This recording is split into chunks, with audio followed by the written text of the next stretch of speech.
Hello friends, स्वागत है आप सभी का खुशबू एकेडमी में।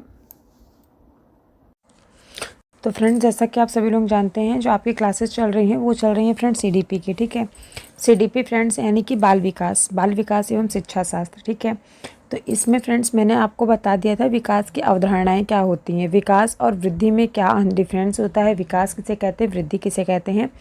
ये सब चीज़ें जो हमारी और आपकी डिस्कस हो चुकी थी, और इन सभी पे मैंने आपको इससे रिलेटेड जितने भी क्वेश्चन आंसर आपके एग्ज़ाम में पूछे गए थे वो भी मैंने सभी सॉल्व करा दिए। ओके, उसके बाद फ्रेंड्स आपका आता है बाल विकास के सिद्धांत क्या होते हैं, आनुवांशिकता क्या होती है, वातावरण का प्रभाव किस प्रकार से आनुवांशिकता पर पड़ता है। ठीक है, इसके बाद फ्रेंड्स मैंने आपको सोशलाइजेशन पढ़ाया था, सोशलाइजेशन की क्या प्रक्रिया होती है, सोशलाइजेशन किसे कहते हैं। ठीक है, इसके बारे में भी सारी चर्चाएँ हो चुकी थी। जो आज की क्लास है फ्रेंड्स वेरी मोस्ट इम्पॉर्टेंट है, जो है पियाजे, कोलबर्ग एंड वाइगोस्की के सिद्धांत के बारे में आज की क्लास में हम चर्चा करेंगे।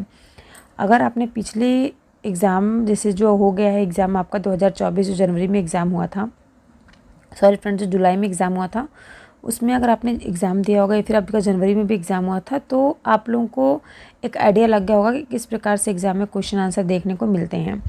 तो हर बार एग्ज़ाम में जो पियाजे हैं, कोलबर्ग हैं, वाइगोत्स्की, इनसे ज़रूर 3 या 4 क्वेश्चन हमेशा हर बार पूछे जाते हैं। तो आप समझ ही सकते हैं आज की क्लास कितनी ज़्यादा इंपॉर्टेंट है आपके एग्ज़ाम के लिए। ओके, तो सभी से रिक्वेस्ट है कि चैनल को सब्सक्राइब, वीडियो को लाइक कर लीजिए, और इसके आगे की जो क्लासेस हैं हम स्टार्ट करते हैं। ठीक है, तो चलिए हम टॉपिक पे चलते हैं। बात करते हैं फ्रेंड्स। देखिए, मानव विकास की वृद्धि एवं विकास के कई आयाम होते हैं। ठीक है, एक आयाम नहीं होते, इसके कितने कई आयाम होते हैं। मैंने आपको आगे क्लास में बताया भी था 3 आयाम के बारे में। विकास की विभिन्न अवस्थाओं में बालकों में विविध प्रकार के गुण एवं विशेषताएं पाई जाती हैं। इसका अध्ययन जो है मनोवैज्ञानिकों ने विकास की अवस्थाओं के संदर्भ में किया है, जो सिद्धांत के रूप में हमारे सामने है। विकास की जो अवस्थाओं से संबंधित सिद्धांतों के देने वाले वैज्ञानिकों में पियाजे हैं, कोलबर्ग हैं और वाइगोस्की का नाम उल्लेखनीय है। ठीक है, किसका किसका फ्रेंड्स इसमें मैंने आपको बताया है, विकास की अवस्थाओं से संबंधित।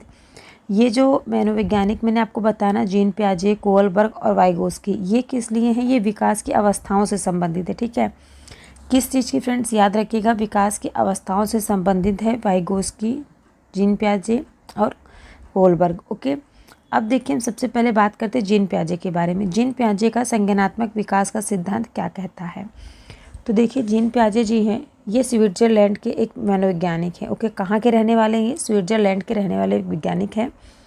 बालकों में बुद्धि का विकास किस प्रकार से होता है, यह जानने के लिए उन्होंने अपने स्वयं के बच्चों को अपनी खोज का विषय बनाया। उन्होंने किसको विषय बनाया, अपने ही बच्चे को, अपने ही संतान को उन्होंने खोज का एक विषय बनाया। ठीक है, बच्चे जैसे जैसे बड़े होते गए उनके मानसिक विकास संबंधित क्रियाओं का वे बड़ी बारीकी से अध्ययन करते रहे। ठीक है, उन्होंने जो भी प्रयोग किया उन्होंने वो अपने ही बच्चों पर प्रयोग किया। ठीक है, जो भी उन्होंने डिस्कवरी की अपने बच्चों पे की, और अपने बच्चों पे क्या किया, उन्होंने एक मानसिक विकास से संबंधित क्रियाओं का वे बड़ी बारीकी से अध्ययन करते रहे।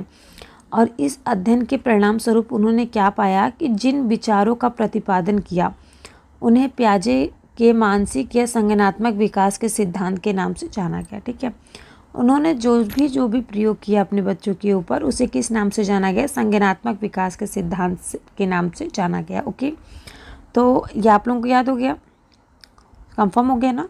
इतना इजी सा टॉपिक था। जो जीन पियाजे का सिद्धांत है वो क्या है, संज्ञानात्मक विकास का सिद्धांत है। ओके, और उन्होंने किसके ऊपर खोज किया था, इन्होंने अपने बच्चों के ऊपर खोज किया था, और एक स्विट्जरलैंड के मनोवैज्ञानिक थे। ओके, तो चलिए इसके आगे हम बढ़ते हैं। इसके आगे देखिए फ्रेंड्स, यहाँ पे दिया गया है संज्ञानात्मक विकास का तात्पर्य है बच्चों के सीखने और सूचनाओं, बच्चों के सीखने से और उसकी जो सूचनाएं हैं उसको एकत्रित करने के तरीकों से है। बच्चे किस प्रकार से सीख रहे हैं और किस प्रकार से बच्चे जो सूचनाएं हैं, जो भी डाटा है उसको किस प्रकार से कलेक्शन कर रहे हैं। ओके, और डाटा किसी भी प्रकार का हो सकता है। ठीक है, इसमें अवधान में वृद्धि, प्रत्यक्षीकरण, भाषा, चिंतन, स्मरण शक्ति और तर्क शामिल है। बच्चे किस प्रकार से अपनी भाषा को सीख रहे हैं, किस प्रकार से उनकी मेमोरी काम कर रही है, ठीक है, उसमें स्मरण शक्ति किस प्रकार से है, वो किस प्रकार से चिंतन कर रहे हैं, उनका विकास किस प्रकार से हो रहा है, वो उनके अंदर वृद्धि किस प्रकार से हो रही है, उनके अंदर शक्ति और उनके अंदर रीजनिंग किस प्रकार से, ठीक है, इन सब चीज़ों पे वहाँ पे क्या हो रहा है, बात करी जा रही है। पियाजे के जो संज्ञानात्मक सिद्धांत के अनुसार वह प्रक्रिया जिसके द्वारा संज्ञानात्मक संरचना को संशोधित किया जाता है उसे क्या समावेशन कहलाती है, ठीक है। जिस प्रक्रिया, ठीक है, जिस भी प्रोसेस के अंतर्गत ये संज्ञानात्मक संरचना को संशोधित किया जाता है उसे क्या कहते हैं, समावेशन कहा जाता है। ओके, नेक्स्ट देखिए, कह रहे हैं कि पियाजे ने अपने इस सिद्धांत के अंतर्गत यह बात सामने रखी कि बच्चों में जो वृद्धि होती है, जो बुद्धि होती है, ठीक, यहाँ पे किसकी बात हो रही है फ्रेंड्स, इंटेलिजेंस की बात हो रही है, ठीक है, बुद्धि की बात हो रही है। ग्रोथ मतलब क्या होता है आपका, वृद्धि होती है, ठीक है। यहाँ पे इंटेलिजेंस की बात हो रही है, यानी कि यहाँ पे बुद्धि की बात हो रही है। बुद्धि का विकास उनके जन्म के साथ जुड़ा होता है। किसके साथ जुड़ा होता है फ्रेंड, जन्म के साथ जुड़ा होता है। ये किसने कहा है, पियाजे के अंतर्गत, ठीक है। प्रत्येक बालक जो है वो अपने जन्म के समय कुछ जन्मजात प्रवृत्तियों एवं सहज क्रियाओं को करने संबंधित योग्यताओं जैसे चूसना, देखना, वस्तुओं को पकड़ना, वस्तुओं तक पहुंचना आदि को लेकर पैदा होता है। तो क्या फ्रेंड्स देखिए, बच्चा जो चूसना होता है ये तो वो जन्मजात ही होता है, ठीक है, और देखना, आँखों को खोलना बंद करना वो जन्म के बाद तुरंत करना स्टार्ट कर देता है। वस्तुओं को पकड़ना, तो जैसा आप देखते होंगे बच्चे क्या मुट्ठी बांध के ऐसे होते हैं, उसके बाद उनको आप देखे होंगे छोटे जो न्यूबॉर्न बेबी जो होते हैं, पैदा होते हैं, उन लोगों को अगर आप दिनों देखा होगा, नहीं तो लोग मोबाइल में सर्च करके देख लीजिएगा, तो उनके अंदर क्या होता है ना, ये जो मुट्ठी बांधना और पकड़ने का जो जन्मजात होता है, ठीक है, ये वस्तुओं को पकड़ना तक पहुँचना आदि को लेकर के पैदा होते हैं। अतः हम बात करें जन्म के समय जब बालक के पास बौद्धिक संरचना के रूप में इसी प्रकार की क्रियाओं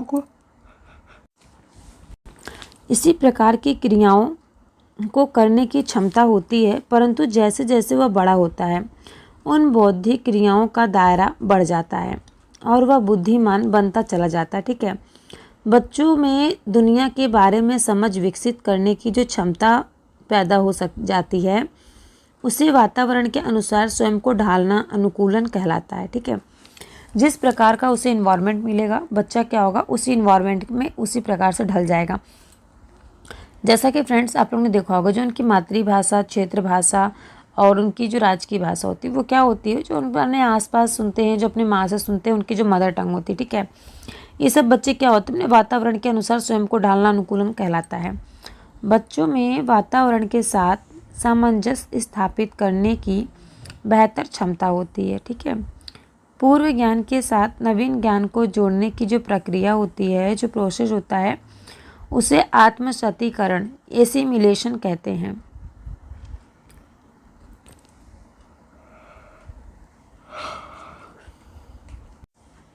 तो देखिए फ्रेंड्स, यहाँ पे कह रहा है स्कीमा, अर्थात स्कीमा मतलब क्या होता है, ज्ञान में परिवर्तन करना, ठीक है।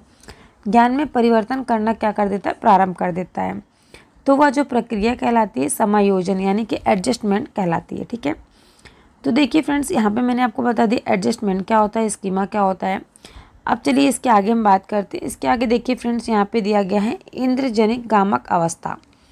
तो ये क्या है फ्रेंड्स, इंद्रजनित गामक अवस्था क्या होती है, इसके बारे में हम थोड़ा सा यहाँ पे बात करते हैं, ठीक है। तो जैसा कि फ्रेंड्स अभी मैंने आपको बताया स्कीमा क्या होता है, एसिमिलेशन क्या होता है, इन सभी चीज़ों के बारे में। तो अब हम बात करते हैं इसके आगे। तो देखिए फ्रेंड्स, मैं आपको बता दूं, जो जीन पियाजे जी हैं, इन्होंने क्या किया है, इन्होंने अपना जो संज्ञानात्मक विकास को 4 अवस्थाओं में विभाजित किया है, ठीक है।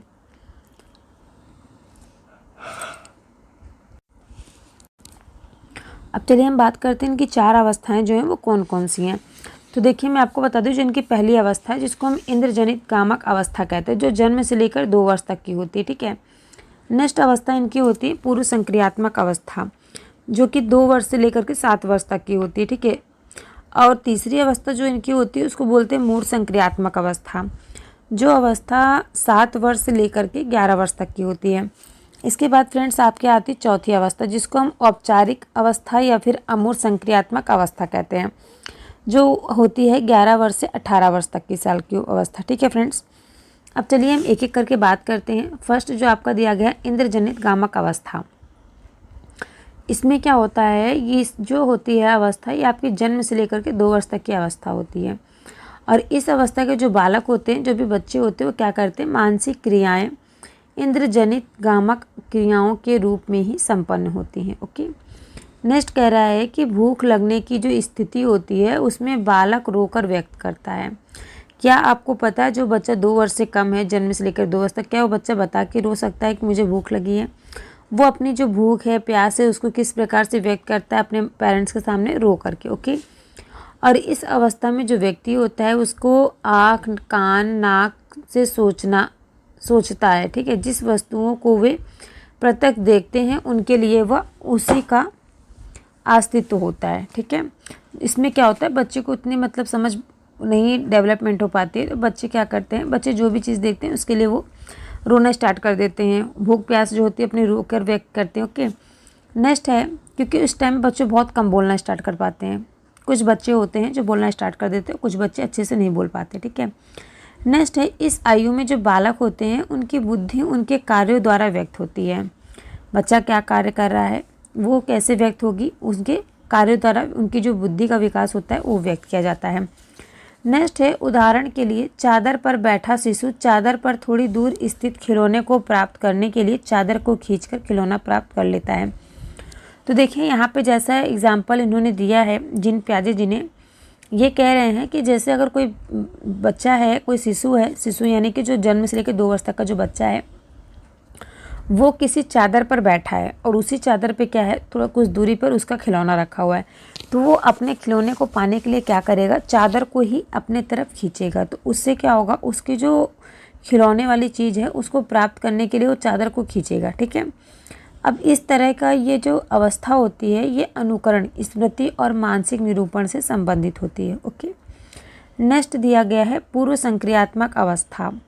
तो ये अवस्था जो है फ्रेंड्स, ये आपकी जो अवस्था है 2 वर्ष से लेकर के 7 वर्ष तक की जो अवस्था होती है इसको पूर्व संक्रियात्मक अवस्था के नाम से जाना जाता है। ओके, इस अवस्था में क्या होता है, इस अवस्था में बालक जो है वो अपने परिवेश की वस्तुओं को पहचानने एवं उसमें विभेद करने लगता है। ठीक है, विभेद मतलब क्या होता है फ्रेंड्स, उसमें डिफरेंट करने लगता है कि ये जो वस्तु है ये हमारे अपने परिवेश की वस्तुओं को पहचानने और उसमें विभेद करने लगता है, और बाहर की जो वस्तुएं होती हैं जो उसको नहीं देखा होता उसमें क्या करेगा, वो डिफरेंस करना स्टार्ट कर देता है।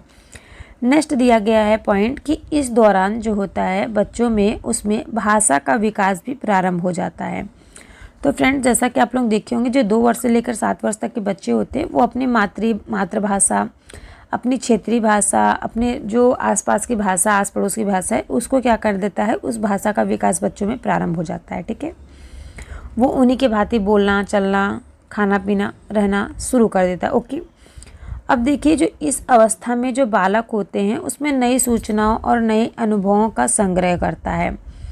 वह पहली अवस्था की अपेक्षा अधिक समस्याओं का समाधान करने योग्य हो जाता है। ठीक है, बच्चों में वस्तु स्थायित्व के गुण का विकास होता है। बच्चों में किस चीज़ों का विकास होता है फ्रेंड्स, वस्तु स्थायित्व के विकास का गुण होता है। ठीक है, तो चलिए हम नेक्स्ट पॉइंट पे चलते हैं। नेक्स्ट पॉइंट देखिए दिया गया है फ्रेंड्स, यहाँ पे नेक्स्ट पॉइंट दिया गया है मूर्त संक्रियात्मक अवस्था। अब चलिए हम बात करते हैं मूर्त संक्रियात्मक अवस्था क्या है। इसमें देखिए फ्रेंड्स दिया गया है कि इस अवस्था में जो आयु होती है 7 वर्ष से लेकर के 11 वर्ष तक की जो आयु होती है उसे मूर्त संक्रियात्मक अवस्था कहा जाता है।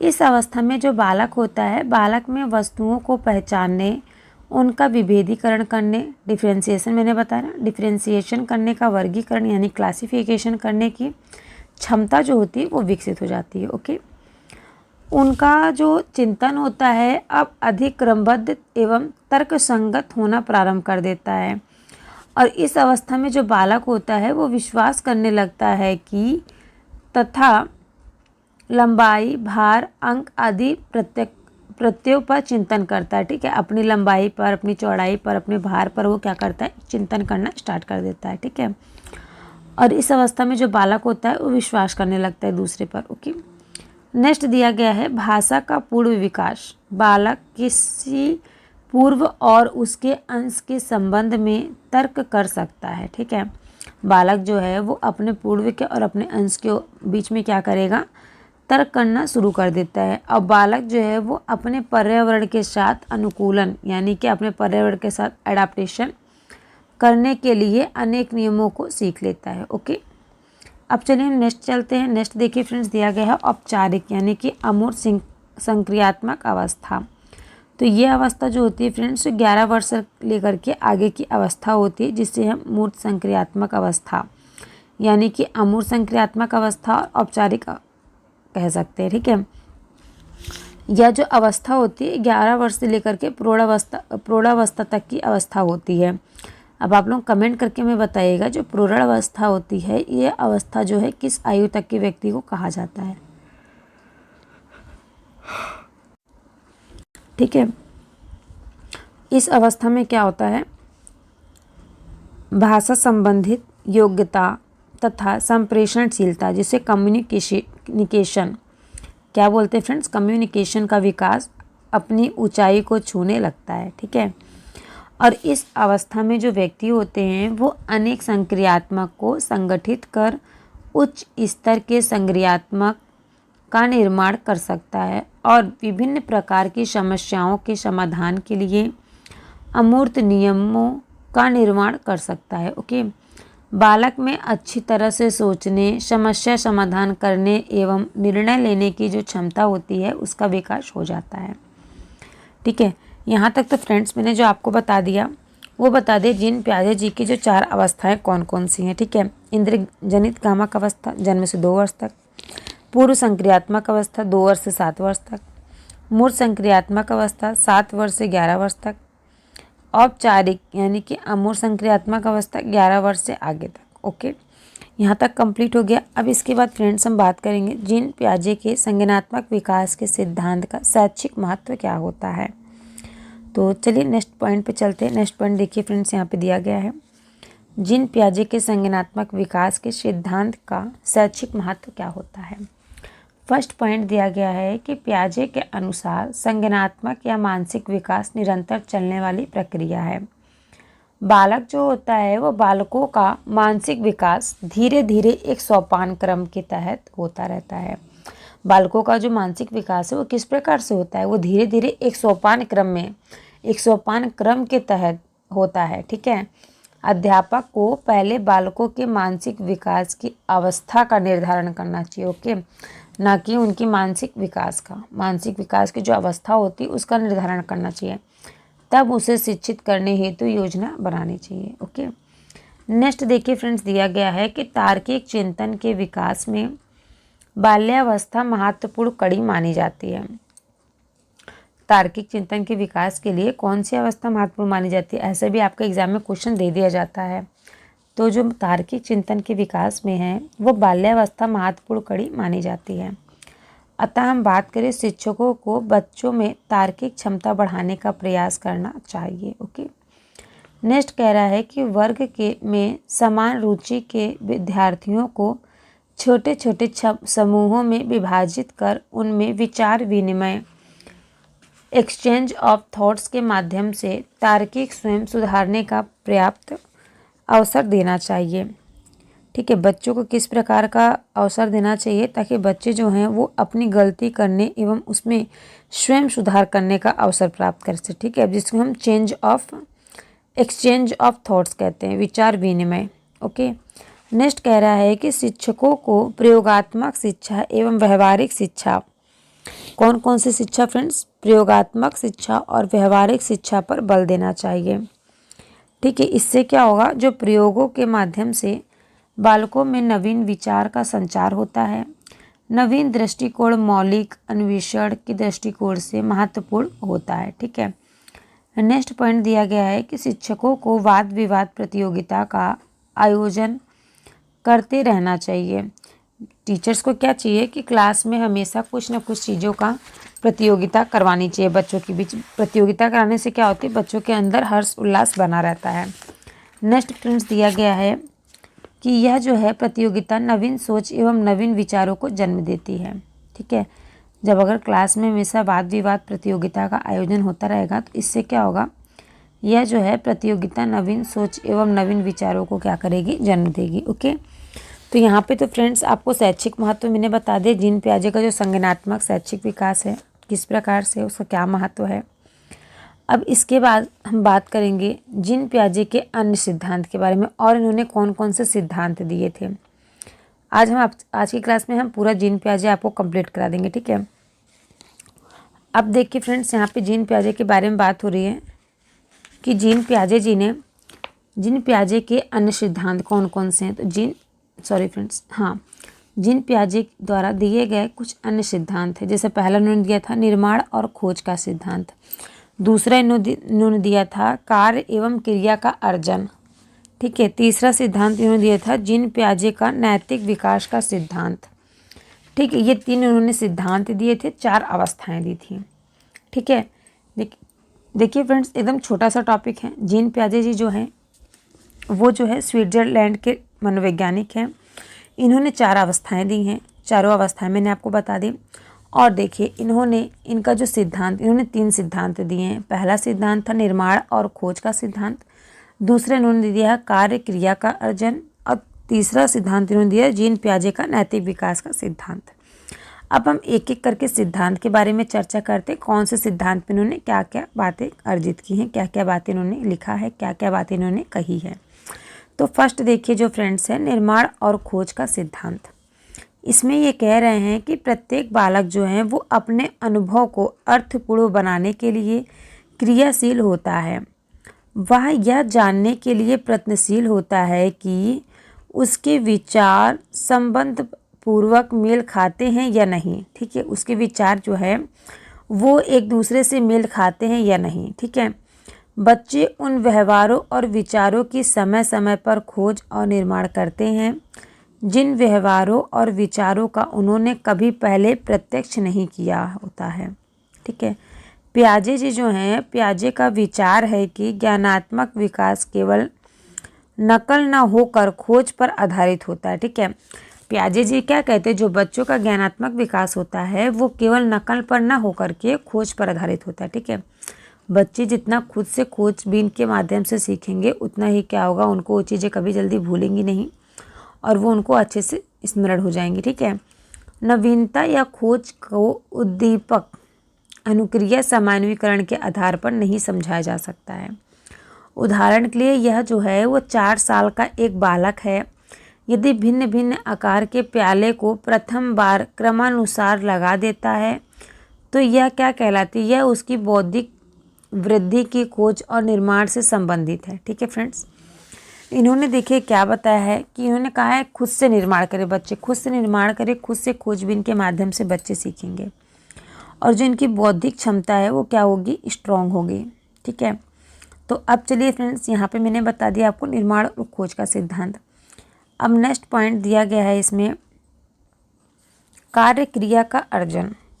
इसमें क्या कह रहा है, इसमें देखिए जो जीन पियाजे जी का जो है सिद्धांत है, सेकंड सिद्धांत क्या कह रहा है कि कार्यात्मक क्रिया का जो तात्पर्य है उस विशिष्ट प्रकार की मानसिक दिनचर्या से है जिसकी मुख्य विशेषता क्या होती है, उत्क्रमणशीलता होती है, ठीक है। नेक्स्ट कह रहा है कि प्रत्येक कार्यात्मक क्रिया जो है क्रिया का एक तर्क विपरीत प्रभाव होता है, ठीक है। उदाहरण के लिए जैसे मैं आपको बता दूं, एक मिट्टी के चक को 2 भागों में तोड़ना, ठीक है। एक मिट्टी का जो चक्र होता है, चक्र आप लोगों ने देखा ना, चक्र कैसा होता है, जैसे आपने झंडे में देखा होगा बीच में 24 तीलियों की एक अशोक चक्र होती है ना, तो उस चक्र को 2 भागों में तोड़ना तथा 2 टुकड़े हुए भागों को पुनः एक पूर्ण चक्र के रूप में जोड़ना। मान लीजिए एक चांद है, उसको आधा आपने तोड़ दिया, पहले तो जुड़ा हुआ है, उसके बाद उसको तोड़ दिया, तोड़ने के बाद क्या उन्होंने बताया है, जोड़ना एक कार्यात्मक क्रिया है, ठीक है। कार्यात्मक क्रिया की सहायता से बच्चे क्या करते हैं, मानसिक रूप से वहाँ पुनः पहुँच सकते हैं जहाँ से उन्होंने कार्य प्रारंभ किया था। ओके, यहाँ तक आप सभी को समझ में आया। नेक्स्ट देखिए हम आगे बढ़ते हैं। नेक्स्ट देखिए दिया गया है बौद्धिक वृद्धि का जो केंद्र होता है इन्हें क्या कहते हैं, इन्हें कार्यात्मक क्रिया का अर्जन कहते हैं।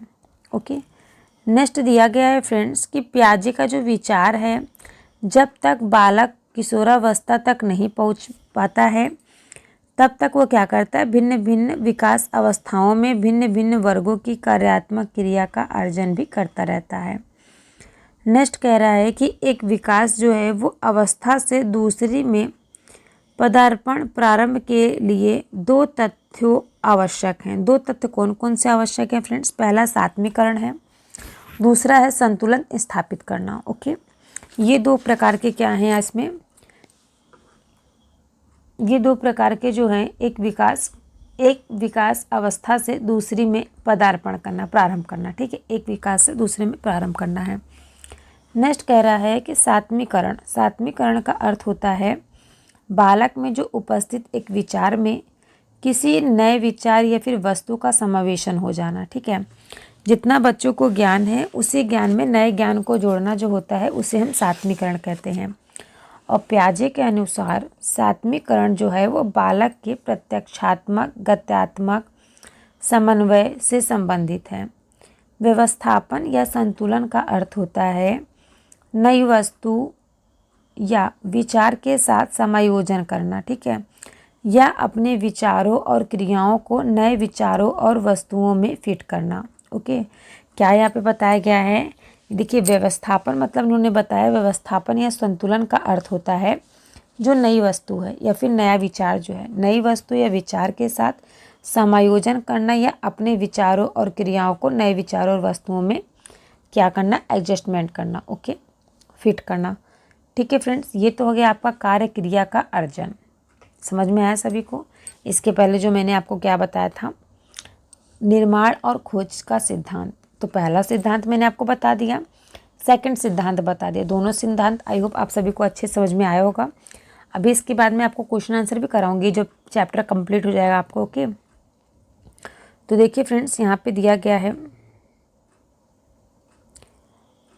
जीन पियाजे का नैतिक विकास का सिद्धांत। ये तीसरा सिद्धांत है। ठीक है, दो सिद्धांत मैंने बता दिया, ये आपका यहाँ पे तीसरा सिद्धांत स्टार्ट होता है।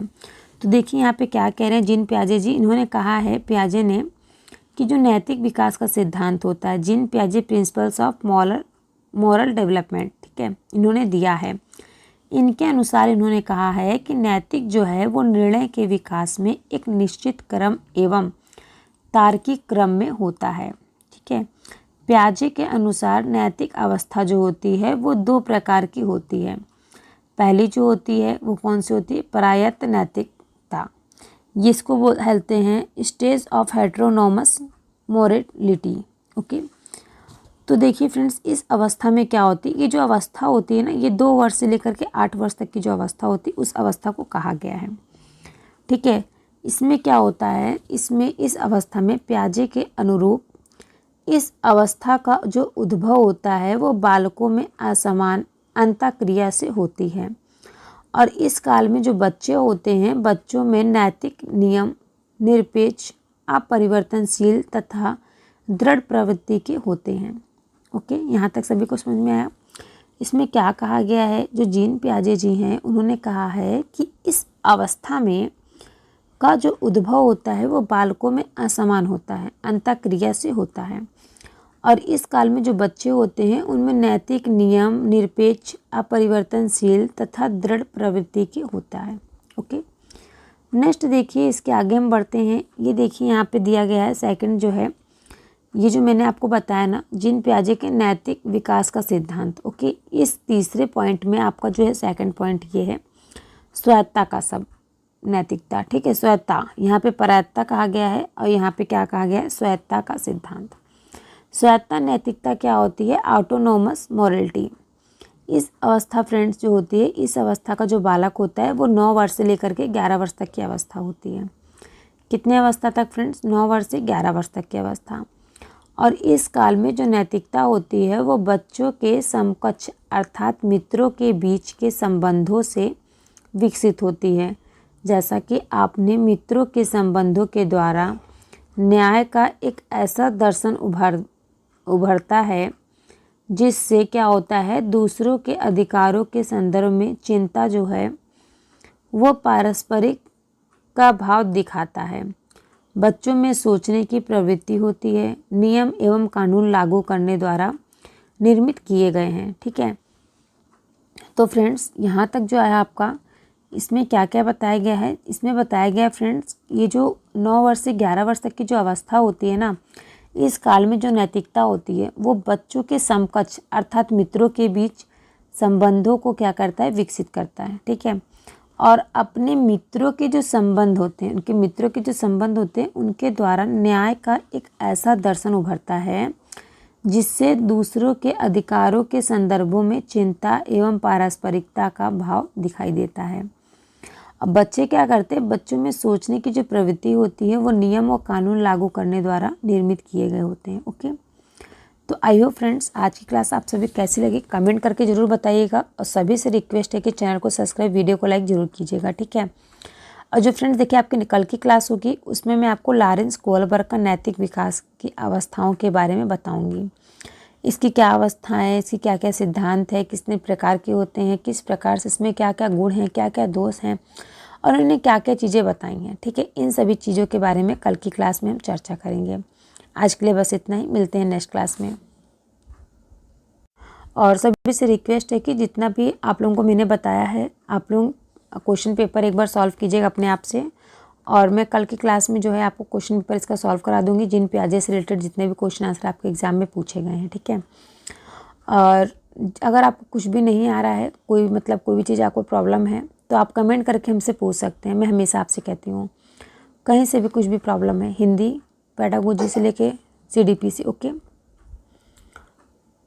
तो मिलते हैं नेक्स्ट क्लास में सभी से, तब तक के लिए बाय बाय। दिया गया पहला, मूल्यांकन का अर्थ क्या होता है।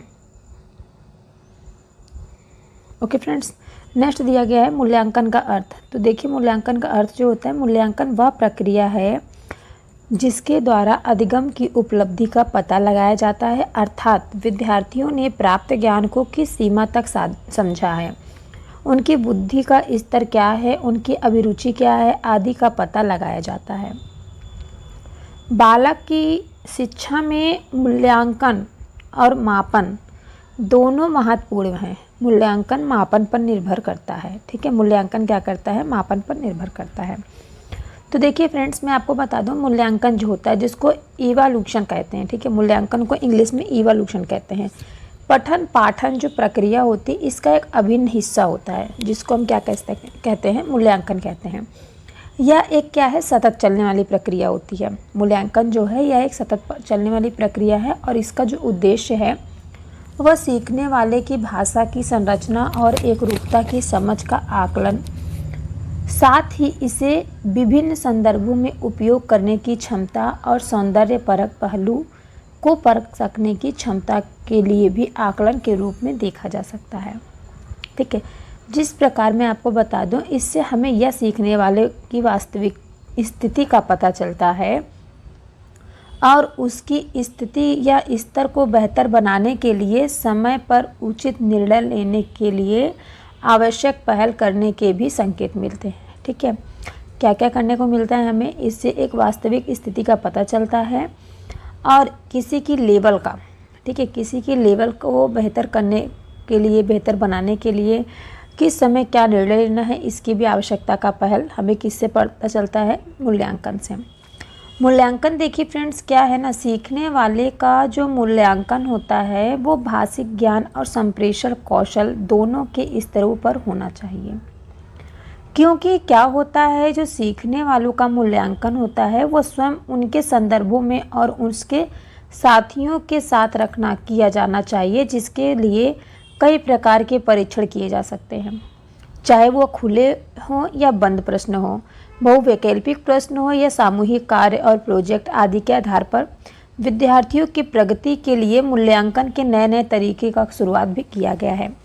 तो ठीक है फ्रेंड्स, मूल्यांकन करना है या तो आप चाहे लिखित कर लें, या आप उनसे बहुवैकल्पिक प्रश्न पूछ कर लें, या आप उनसे बंद प्रश्न करवा लें, या फिर समूह कार्य करवा लें, फिर प्रोजेक्ट कार्य करवा लें। मतलब कि आपको किसी भी प्रकार का क्या करना है, बच्चों के लिए मूल्यांकन करना है बच्चों का। ठीक है, अब मैं आपको यहाँ पे बता दूँ, दिया गया है मूल्यांकन का उद्देश्य क्या होता है। ठीक है, यहाँ पे बात हुई फ्रेंड्स मूल्यांकन का उद्देश्य। तो मूल्यांकन का उद्देश्य फर्स्ट हेडिंग दिया गया है, छात्रों की उपलब्धि का पता लगाना। छात्रों की उपलब्धि का पता लगाना। नेक्स्ट दिया गया है छात्रों के विकास को निरंतर गति देना।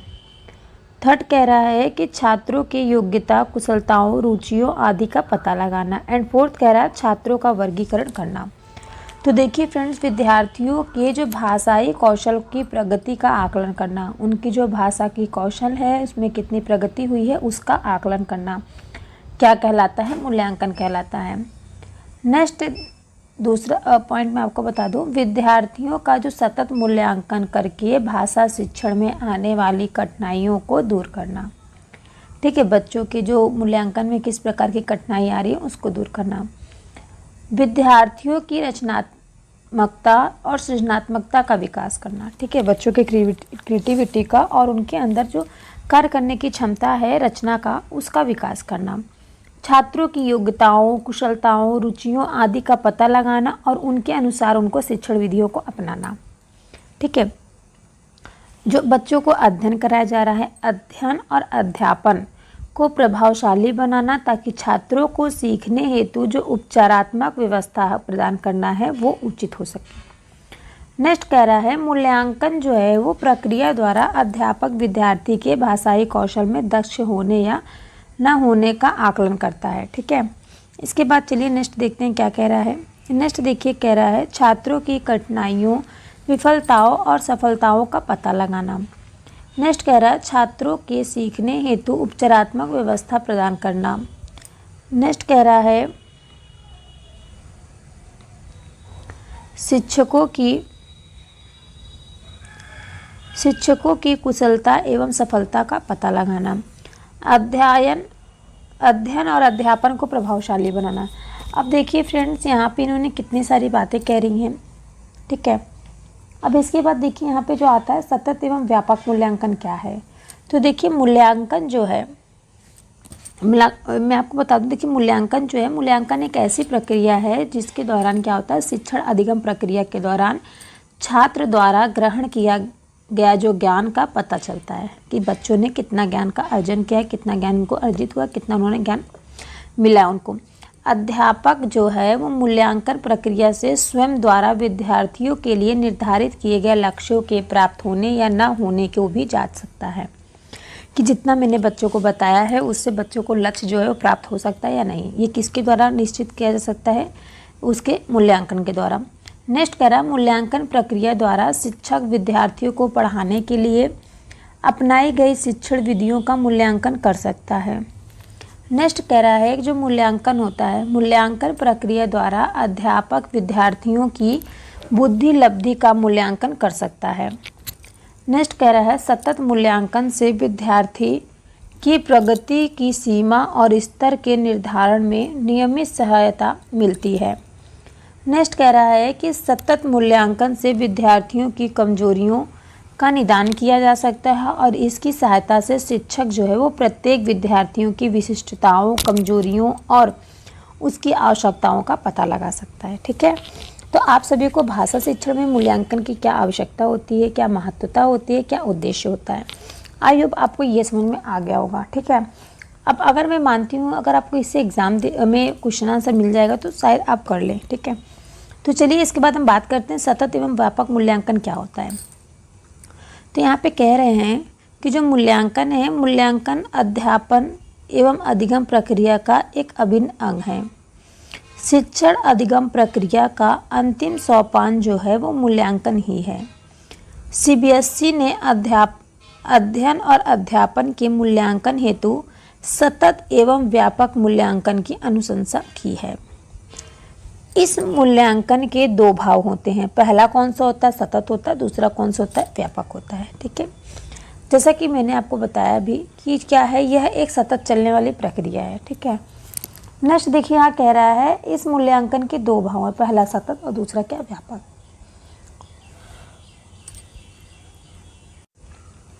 अब यहाँ पे कहा जा रहा है सतत मतलब क्या होता है, लगातार। ओके, सतत मतलब क्या होता है, लगातार, जबकि व्यापक मतलब क्या होता है, फैला हुआ या फिर विस्तृत। सोपान क्या होता है, चरण यानी कि स्टेप होता है। अनुशंसा मतलब क्या होता है, सिफारिश। ठीक है, जो भी वर्ड आपको डिफिकल्ट लग रहा है मैंने यहाँ पे देखिए लिख रखा है। ठीक है, आई होप आप सभी को ये सभी जो वर्ड डिफ़िकल्ट लगता है आप कमेंट करके भी हमसे बाद में पूछ सकते हैं, मैं उसका भी आंसर आपको दे दूँगी, ठीक है। तो देखिए जो फ्रेंड्स यहाँ मैंने आपको बताया सतत एवं व्यापक मूल्यांकन की, जो मैंने बताया आपको कि सीबीएसई ने क्या कहा है कि जो अध्ययन है और अध्यापन के मूल्यांकन हेतु सतत एवं व्यापक मूल्यांकन क्या किया गया है, सतत एवं व्यापक मूल्यांकन की अनुशंसा की गई है, ठीक है। तो आई होप फ्रेंड्स यहाँ तक आप सभी को समझ में आ गया। अब देखिए हम बात करते हैं सतत मूल्यांकन क्या होता है, ठीक है। सतत मूल्यांकन क्या होता है, इस मूल्यांकन द्वारा जो विद्यार्थी होते हैं, जो शिक्षार्थी होते हैं, उन शिक्षार्थी का सर्वांगीण विकास होता है। और अधिगम क्या होता है, सतत प्रक्रिया है, अर्थात यह एक निरंतर चलने वाली प्रक्रिया होती है। इसलिए शिक्षार्थियों का जो मूल्यांकन भी निरंतर होना चाहिए। अब देखिए फ्रेंड्स यहाँ पे कह रहा है सतत मूल्यांकन के प्रकार। सतत मूल्यांकन के प्रकार जो होते हैं कितने होते हैं, पहला निदानात्मक मूल्यांकन, दूसरा रचनात्मक मूल्यांकन, तीसरा संकलनात्मक मूल्यांकन। तो देखिए फ्रेंड्स सतत मूल्यांकन क्या होता है, सबसे पहले मैं आपको बता दूं मूल्यांकन के प्रकार।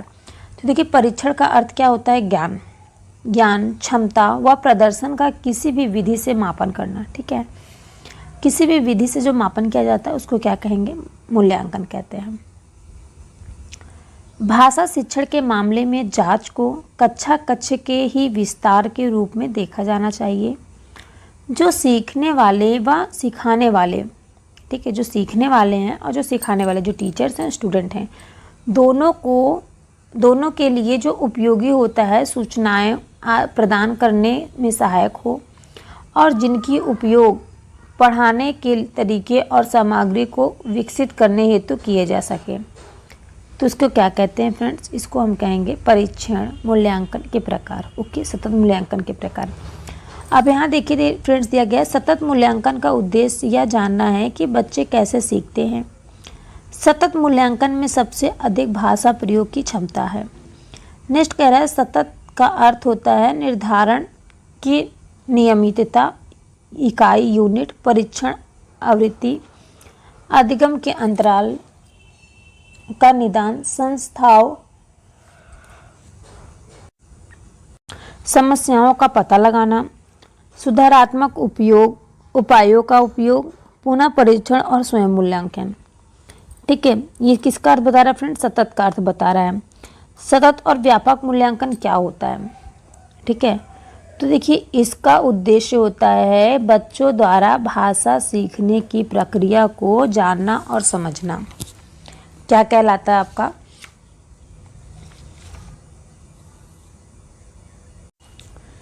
तो देखिए फ्रेंड्स जानना और समझना क्या कहलाता है, सतत मूल्यांकन कहलाता है, ठीक है। देखिए अब मैं आपको बता दूं सतत और व्यापक मूल्यांकन क्या होता है। तो देखिए आज अगर हम बात करें, आज जो है हमारे समक्ष पारंपरिक परीक्षा प्रणाली और मूल्यांकन पद्धति दोनों बदलने की चुनौती उभर कर आई है। माध्यमिक स्तर पर क्या होता है, सतत एवं जो व्यापक मूल्यांकन को अपने साथी विद्यालयों में लागू करते हुए सीबीएसई ने यह स्पष्ट संदेश दिया है कि मूल्यांकन करते समय विद्यार्थी के सर्वांगीण विकास को ध्यान में रखा जाना चाहिए, ना कि केवल उसके कौन से गुण को, उसके मानसिक गुण, यानी कि उसके मतलब आप वो उसके नंबर के आधार पर क्या करेंगे, बच्चों का आप काउंटिंग नहीं कर सकते हैं, उसका मूल्यांकन नहीं कर सकते। बच्चों जो है विद्यार्थी के सर्वांगीण विकास को ध्यान में रखा जाना चाहिए।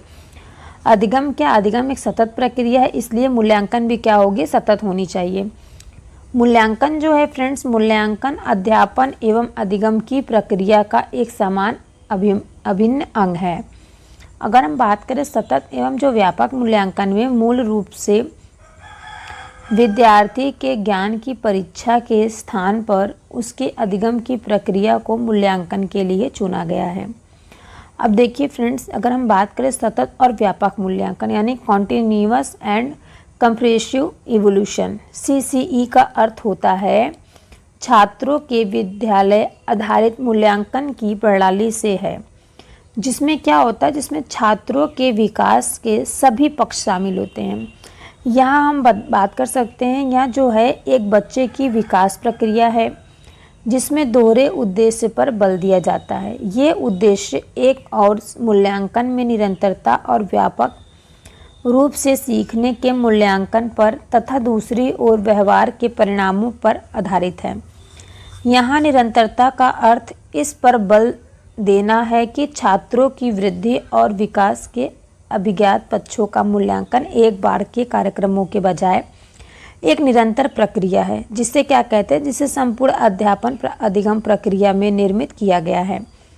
और हम यह भी कह सकते हैं कि यह शैक्षिक सत्रों की पूरी अवधि में फैली हुई है। इसका अर्थ होता है मूल्यांकन की नियमितता, अधिगम अंतरालों का निदान करना, सुधारात्मक उपयोग का उपयोग करना, स्वयं मूल्यांकन के लिए अध्यापकों और छात्रों के साक्ष्य का फीडबैक अर्थात प्रतिपुष्टि प्रदान करना।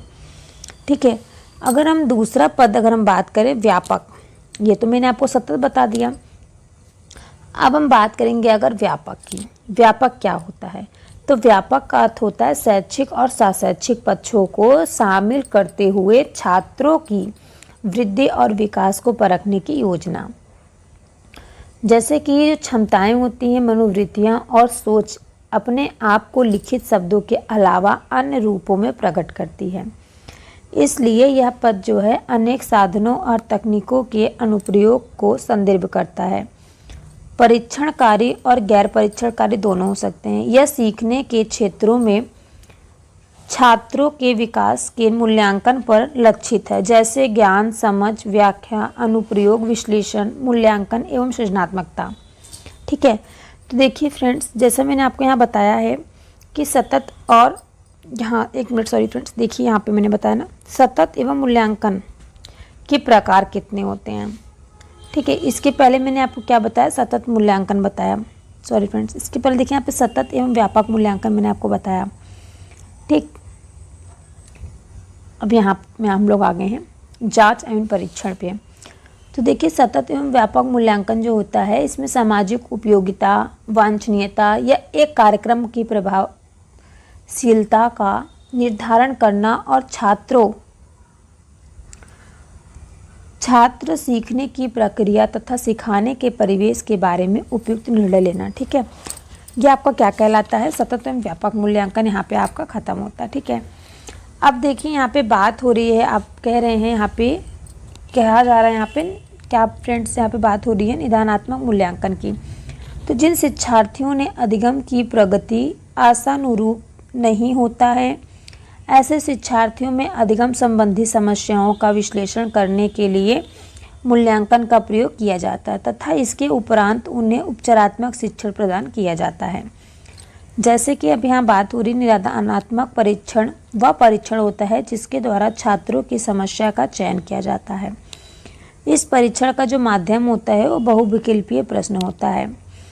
जैसे कि फ्रेंड्स निदान मतलब होता है जांच परीक्षण। ठीक है, बच्चों की जांच की जाए।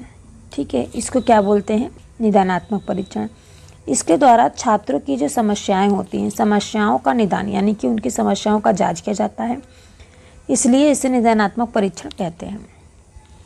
ठीक है फ्रेंड्स, नेक्स्ट कह रहा है यह जो है औपचारिक व अनौपचारिक दोनों प्रकार से किया जा सकता है।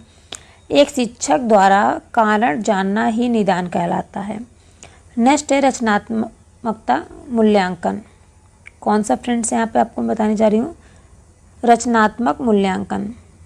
इसके पहले फ्रेंड्स मैंने आपको बताया ना जांच सूची, चेकलिस्ट उसको बोलते हैं, जिसमें क्या होता है अध्यापक बालक के सभी तथ्य जैसे भाषा के प्रयोग, सामाजिकता, संवेगात्मक, खेल के दौरान व्यवहार बच्चों का कैसा है आदि को लिखते जाता है, जिसके बाद में एकत्रित कर बालक का मूल्यांकन किया जाता है।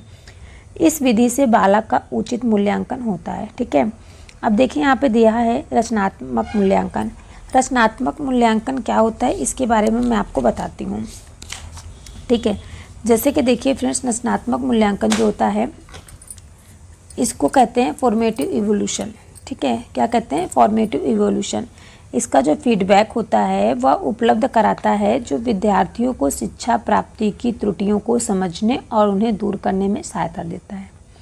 ठीक है, इसमें क्या होता है, इस मूल्यांकन के द्वारा अधिगम की प्रगति का आकलन यानी प्रगति का निर्धारण किया जाता है और इस मूल्यांकन से प्राप्त परिणामों के आधार पर शिक्षार्थियों को फीडबैक दिया जाता है। इस मूल्यांकन हेतु गृह कार्य, क्लास टेस्ट, दंत कार्य, क्विज टेस्ट आदि का प्रयोग किया जाता है। इस मूल्यांकन से शिक्षक अपने शिक्षार्थी विधि एवं शिक्षार्थी अपने संज्ञानात्मक व्यवहारों में सुधार करते हैं। तो देखिए फ्रेंड्स, यहाँ पे जो रचनात्मक मूल्यांकन है इसको हम रूपात्मक आकलन भी कहा जाता है। रचनात्मक मूल्यांकन में जो कार्य होता है, कार्य का अनुभव, कला शिक्षा और स्वास्थ्य तथा शारीरिक शिक्षा जैसे क्षेत्रों में कार्य निष्पादन का निर्धारण 5 पॉइंट में होता है। 5 पॉइंट कौन सा होता है friends? Grade A, grade B, grade C, grade A, grade B, grade C, ठीक है, किया जाता है, जिसका विवरण जो है रिपोर्ट कार्ड की पिछली ओर दिखा दिया जाता है। ठीक है, जैसे कि फ्रेंड्स आप लोग देखते होंगे ना, अगर आपका हाई स्कूल इंटर का जो मार्कशीट है उसमें से आपको मिलता है A grade 1, A grade 2, B grade 1, B grade 2, C grade 1, C grade 2, D grade, E grade 1, E grade 2। इस प्रकार से क्या कहता है, नंबर काउंटिंग दी जाती है बच्चों को। अब फ्रेंड्स आप लोग सोच रहे होंगे रचनात्मक मूल्यांकन जो है इसका कार्य क्या होता है। देखिए, जो रचनात्मक मूल्यांकन है इसकी जो कार्यान्वयन होती है वो होती है शिक्षा प्राप्ति के लक्ष्य, अभिप्राय तथा अथवा जो परिणाम होते हैं, परिणाम और इन्हें प्राप्त करने की जो कसौटी को पूरा करने में सहयोग देता है। उससे रचनात्मक मूल्यांकन से अध्यापकों और विद्यार्थियों के बीच गंभीर बातचीत जो निरंतर बनती रहती है उसमें और परिपक्वता आ जाती है। जो रचनात्मक मूल्यांकन के कार्यान्वयन के अंतर्गत प्रभावशाली फीडबैक समय पर उपलब्ध कराया जाना चाहिए, जो विद्यार्थियों को अपनी शिक्षा को आगे बढ़ाने में समर्थ बनाता है। ठीक है फ्रेंड्स, समझ में आप लोगों को? इसमें कुछ नहीं, बस जो रचनात्मक निर्धारण का संकेंद्रण है जिस पे फोकस किया जाता है उसको क्या करना चाहिए, विद्यार्थियों के शिक्षा प्राप्ति के परिणाम जो आते हैं उस पर निर्धारण अपेक्षाओं को बांटना चाहिए। उसके बाद स्पष्ट रूप से निर्धारित जो कसौटियों का उपयोग करना चाहिए। उसके बाद जो उदाहरण होते हैं, उदाहरणों और आदर्शों का उपयोग करें। उसके बाद उनको क्या करना, जो विशिष्ट फीडबैक आता है उसको फीड फॉरवर्ड दें, जिससे यह सहायता मिलेगी ताकि विद्यार्थी स्वनिर्धारित कर सके, विद्यार्थी अपनी प्रगति का विवरण रख सके और अध्यापक विद्यार्थी की प्रगति का विवरण रखे। ठीक है, यहाँ तक आप सभी को समझ में आया। अब नेक्स्ट क्या फ्रेंड्स दिया गया है, संकलनात्मक मूल्यांकन। ये मूल्यांकन फ्रेंड्स किस प्रकार से है, चलिए इसके बारे में हम बात करते हैं। ये देखिए फ्रेंड्स, यहाँ पे दिया गया है, यह जो मूल्यांकन है संपूर्ण सत्र की समाप्ति के बाद किया जाता है और इस मूल्यांकन का उद्देश्य अधिगम प्राप्ति और शैक्षिक उपलब्धि का आकलन कराना होता है। जैसे कि यहाँ पे देखिए फ्रेंड्स दिया गया है, व्यापक मूल्यांकन किसे कहते हैं। तो सतत मूल्यांकन शिक्षार्थियों के व्यवहार के सिर्फ एक पक्ष यानी कि संज्ञानात्मक पक्ष का मूल्यांकन करता है, परंतु अगर हम बात करें दूसरा जो है वो व्यापक मूल्यांकन के द्वारा शिक्षार्थियों के व्यवहार के तीनों पक्ष यानी कि संज्ञानात्मक पक्ष, भावात्मक पक्ष एवं क्रियात्मक पक्ष का मूल्यांकन होता है। इस मूल्यांकन के द्वारा शिक्षार्थी जो हैं वो शिक्षार्थी एवं गैर शैक्षिक पक्षों का मूल्यांकन होता रहता है। ठीक है फ्रेंड्स, यहाँ तक आप सभी को समझ में आया। नेक्स्ट फ्रेंड्स यहाँ पे दिया गया मूल्यांकन एंड मापन में डिफरेंस। मूल्यांकन और मापन में क्या डिफरेंसेस हैं। तो फ्रेंड्स, जो मूल्यांकन और मापन में डिफरेंसेस है ये मैं आपको कल की क्लास में कराऊंगी। आई होप आज की क्लास जो है आप सभी को अच्छे से समझ में आया होगा और आप सभी लोग अच्छे से कर लेंगे। ठीक है, तो फ्रेंड्स देखिए इसके बाद क्या आपको पढ़ना है, मूल्यांकन और मापन में अंतर। तो यहाँ पे 2-4 पॉइंट है, आपको बता देती हूँ। देखिए पहला पॉइंट दिया गया है, मूल्यांकन में अंकनात्मक एवं गुणात्मक दोनों ही प्रकार के निरीक्षणों के स्थान दिए जाते हैं।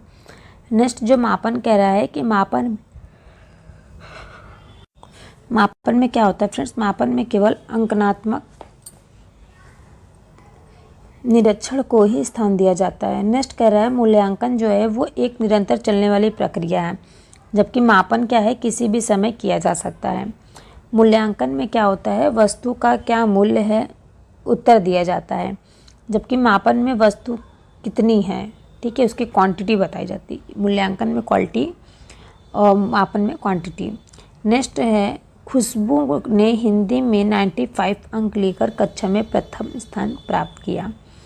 और इसमें क्या दिया गया है, पंकज ने गणित में 85 अंक प्राप्त किए। ठीक है फ्रेंड्स, तो इस प्रकार से ये क्या है, आपका मापन है, ये क्या हुआ, आपका मूल्यांकन है। ठीक है, और भी डिफरेंसेस हैं, जैसे देखिए यहाँ पे दिया गया है मूल्यांकन और मापन में डिफरेंसेस किस प्रकार है। तो देखिए पहला दिया गया है, मूल्यांकन का जो क्षेत्र होता है इससे छात्र के संपूर्ण व्यक्तित्व की परीक्षा की जाती है। नेक्स्ट कह रहा है, मापन का जो क्षेत्र होता है वो सीमित होता है, इसमें व्यक्तित्व के कुछ ही पक्षों की परीक्षा संभव हो पाती है। नेक्स्ट कह रहा है, मूल्यांकन के द्वारा तुलनात्मक अध्ययन किया जाता है।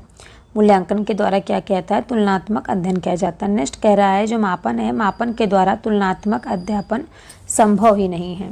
नेक्स्ट कह रहा है, जो मूल्यांकन है वो अपने आय में लक्ष्य या फिर साध्य है, लेकिन मापन क्या कह रहा है, मापन क्या है, एक साधन मात्र है। ठीक है, नेक्स्ट कह रहा है, मूल्यांकन के माध्यम से बच्चों के विषय में स्पष्ट धारणा बनाई जाती है, जबकि मापन के द्वारा क्या होता है, स्पष्ट धारणा बनाना क्या होता है, संभव नहीं होता है। नेक्स्ट कह रहा है, मूल्यांकन में अधिक श्रम एवं समय की आवश्यकता होती है, जबकि मापन कह रहा है, मापन में श्रम व समय की अधिक आवश्यकता नहीं होती है। नेक्स्ट कह रहा है कि मूल्यांकन का जो उद्देश्य होता है वो केंद्रित होता है, जबकि मापन का जो पाठ्य वस्तु होता है वो केंद्रित नहीं होता है। ठीक है, तो आई होप फ्रेंड्स आज की क्लास आप सभी को अच्छी लगी होगी। कमेंट करके ज़रूर बताइएगा क्लास कैसी लगी, और सभी से रिक्वेस्ट है कि चैनल को सब्सक्राइब और वीडियो को लाइक ज़रूर कर लीजिएगा। मिलते हैं हम आप सभी से नेक्स्ट क्लास में। ठीक है।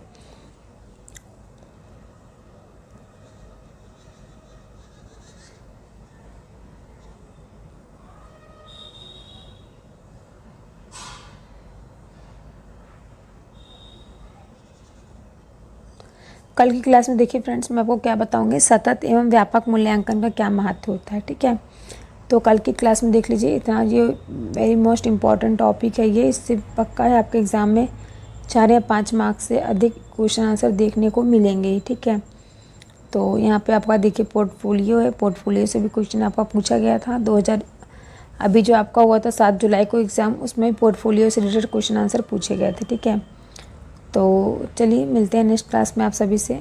आई होप आज की क्लास आप सभी को अच्छी लगी होगी। ये तो मैं आपको पढ़ा चुकी हूँ ना, कहानी शिक्षण, कविता शिक्षण, व्याकरण शिक्षण। अगर आप लोगों को नहीं, आप लोग क्लास अटेंड किए तो आप लोग क्लास अटेंड कर लीजिएगा, यूट्यूब पर मैंने क्लास डाल रखी है। ठीक है।